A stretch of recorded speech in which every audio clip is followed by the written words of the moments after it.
In life, you either grow or stay stuck. 3 years ago, I was part of the latter. I despised going to my recruiting job every day. My relationship at the time felt like a vicious game of seeing who would hurt who next. I hadn't yet realized that I was deeply depressed. I was stuck in a life that felt completely out of my control. Fast forward to today, and above all, I'm happy. I found a relationship that is filled with deep love, connection, and mutual admiration. I wake up to work that I love doing every day, and for the most part, my mental health is pretty damn clean. If clean is a word you can use for finally enjoying life. There wasn't a pill or trick that changed my life in this drastic way. I didn't wake up one day to a magically different life like a Disney movie. In reality, it was small changes I made that ended up creating the biggest differences. My habits and choices every day added up to transform my life into something I enjoyed living. One where I had control and a sense of purpose. I bet you may feel stuck in the same way that I did and just want things to be different. You have an idea of what you want in life. Maybe it's to find a loving partner. Perhaps you want to improve your health. Or maybe you want to burn the book of your life and write an entirely new one. But wanting isn't getting. Creating change is much harder than simply desiring it. Why? Because the expectations and judgment we place on ourselves easily get in the way of long-term goals. Luckily, you can invest in yourself in ways that will help you get over the obstacles that hold most people back. And what's better? You can begin doing them today. Invest in journaling your thoughts. Though, this is not the same as keeping a diary. Journaling is an effective tool that many top businessmen and writers use for their personal and career growth. Why? There are a plethora of benefits that researchers have linked to journaling. Not only are you making sense of your complex thoughts and feelings and increasing your self-awareness, bonus, but journaling increases your creativity, improves your mental health, hones your writing skills, and helps you keep track of your overall objective goals. Because all too often, life gets in the way of change. Unless you're aware of when it does and actively work against obstacles, you'll feel like a victim to the journey. That's where journaling comes in. How to get started. Choose a time that works best for you to journal. Maybe that's in the morning before you start your day. Or perhaps you prefer to write before bed, getting all your thoughts onto paper before you go to sleep. Personally, I prefer the latter. Not only does journaling help me make sense of life, but it also improves my sleep. As an overthinker, I'll lay awake in bed for hours because my mind is racing. Journaling alleviates that. Once you decide when you'll journal, it's time to write. You don't need a fancy notebook. All you need is a pen and paper. When you're first starting off on your journaling journey, focus on a few exercises to help find what works best for you. Write down what you were grateful for that day. Practice stream of consciousness, writing whatever comes to your mind without a filter or structure. Write about past experiences that affected you. Focus on the emotions that come up. Jot down your goals. How do you want your life to look in 5 years? 10 years? What are the steps you need to take to get there? Write any ideas for work that pop into your mind. Elaborate on them, or try to form new ones. Journaling has the potential to drastically change your life if done consistently. Whatever your goal is, to increase creativity, work through anxiety, you won't regret putting pen to paper. Invest in your sleep. People who brag about powering through the day on 4 hours of sleep aren't people to aspire to be. They're digging their own grave. Sleep isn't a burdensome activity everyone must do. It's vital for your well-being. In fact, it's the reason a lot of people have poor health, feel stressed, and are generally unhappy. There's practically no element of our lives that's not improved by getting adequate sleep. Arianna Huffington. Research has found that sleep improves memory, decreases stress, makes people feel less lonely, improves mental health, decreases blood pressure, improves overall mood. I assume you're wise enough to know how all of the above can drastically change your life for the better. Sleep is your time to reset, restore, and revitalize yourself, and it's something you can invest in every single day. How to get started. You'll spend 1/3 of your life in bed. Invest in learning what your body needs for optimal sleep. Buy a better mattress. A new mattress not only changed my relationship, I finally started sleeping through the night. You might be enticed to buy a cheap $200 mattress on Amazon, but you're better off spending more money on a quality mattress if you can afford one. Black out your room. Blackout curtains are one of the greatest inventions of the 21st century.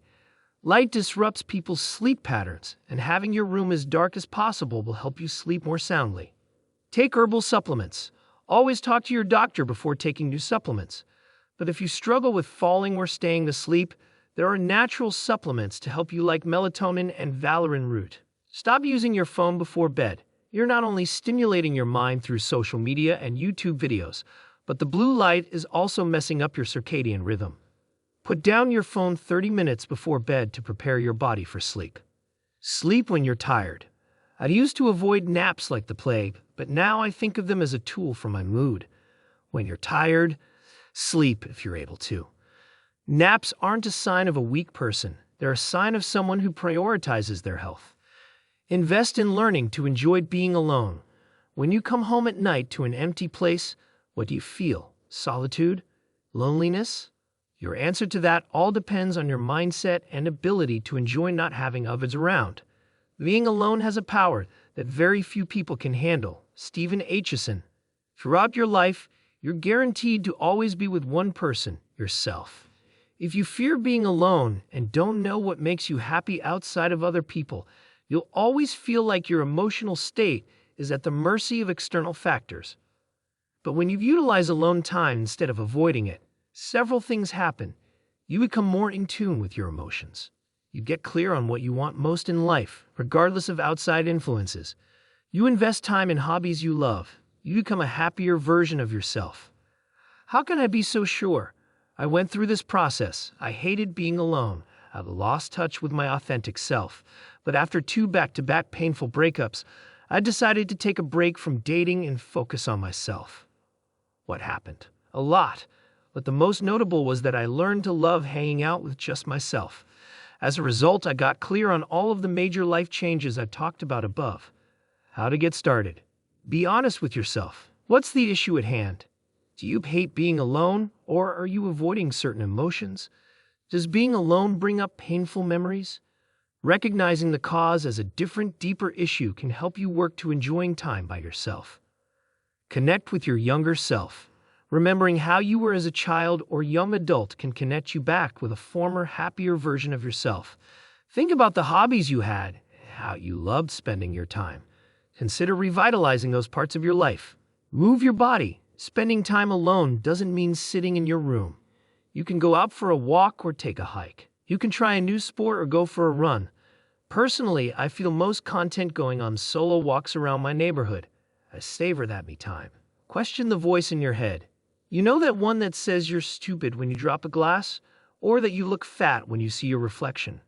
That voice can be your worst enemy if you let it go wild. Instead, reel it in. Take note of what you tell yourself, and replace that criticism with self-acceptance. Invest in reading more books. The beauty of living in the day and age we do is that endless knowledge is literally at our fingertips. Whether you're an audiobook, Kindle, or old-school physical book kind of person, books can transform your life.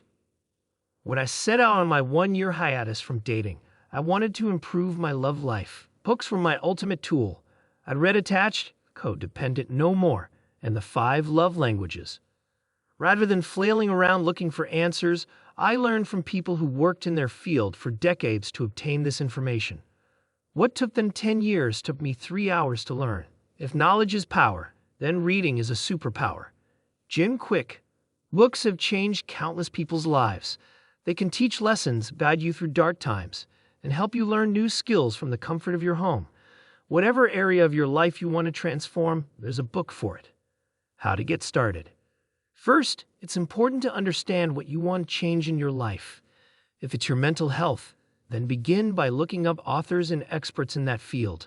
A quick Google search will reveal the best books on improving mental health. Then decide what format works best for you. Not everyone enjoys physically reading a book. Maybe you're more of an audiobook kind of person since you drive for a couple of hours every day. Everyone has different preferences. Once you've done both of the above, it's time to consume. Remember that reading is like a buffet. You might not agree with every word someone says. Take what you do like, leave what you don't. To better retain what you learn, write down the things that stand out to you. Maybe in the journal you start from reading the beginning of this article. Invest in foods that make you feel good. You are what you eat is such a cliche, but that saying holds a lot of truth. Your body is your temple. If you eat crappy foods, you'll feel like crap. There's no way around that fact. Good food equals good mood. There's an entire field of study dedicated to how people can increase their mental health and quality of life through the foods they eat. It's called nutritional psychiatry. By studying people's digestive tracts, researchers found that the foods you eat literally change your mood.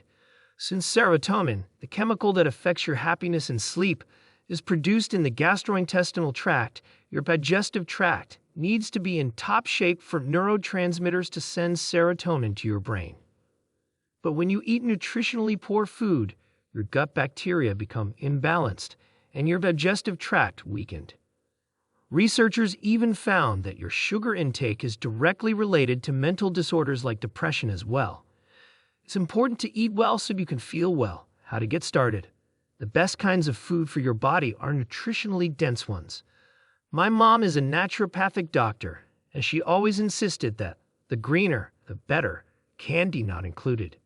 Vegetables and fruits are always a sound choice that your body will thank you for eating. Protein is also an essential macronutrient that your body needs to function well. A great rule of thumb that I try to live by 70% of the time is this: if your grandparents wouldn't find it in their markets when they were kids, it's probably made in a factory and far from real food. Best to avoid. Invest in memories. When you're on your deathbed and reflect on your life, you'll remember the memories you made, not the car you bought. Good memories are like charms. Each is special. You collect them, one by one, until one day you look back and discover they make a long, colorful bracelet. James Patterson. We're experiencing an ironic turn of events in modern society. We're tricked into believing we need to buy things, but even when we do, it's only a matter of time until we want something else. The cycle continues. We do this over and over until we die. The reason? Adaptation. One of the enemies of happiness is adaptation. We buy things to make us happy, and we succeed, but only for a while. New things are exciting to us at first, but then we adapt to them, said Cornell professor Dr. Gilovich.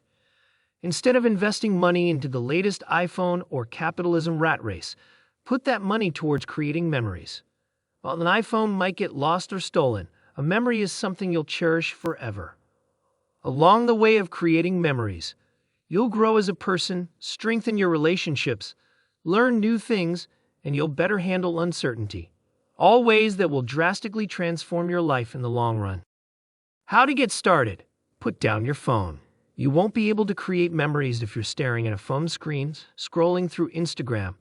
Be present in real life. Engage with the people around you. A phone will only distract you from what could be happy memories.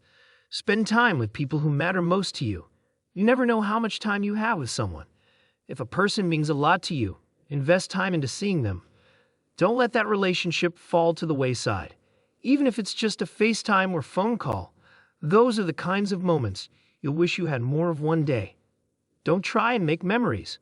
By focusing too much on making an experience the best it can be, you don't enjoy the present. Instead, focus on the experiences you want to try in life. Live in the present while they happen. The best memories are the unplanned ones. Invest in resolving your traumas. You might be thinking, I don't have any traumas. Skip.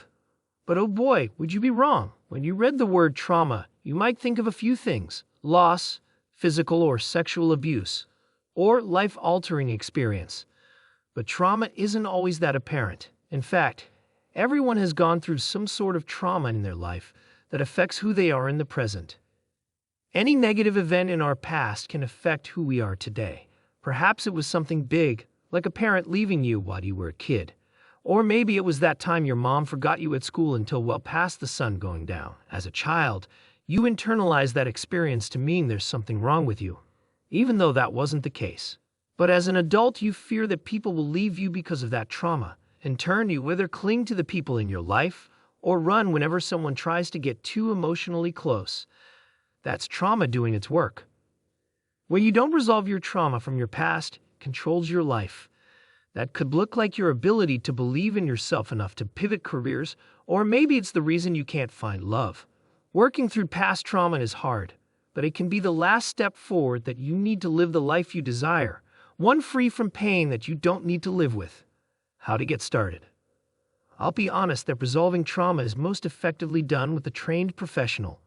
A therapist or counselor can help you identify parts of your past that are causing you pain today and provide you tools for working through them. If you're unable to afford to work with a professional, don't fret. You can still do the work. It'll just take some dedication. Practice mindfulness. Notice your thoughts and feelings.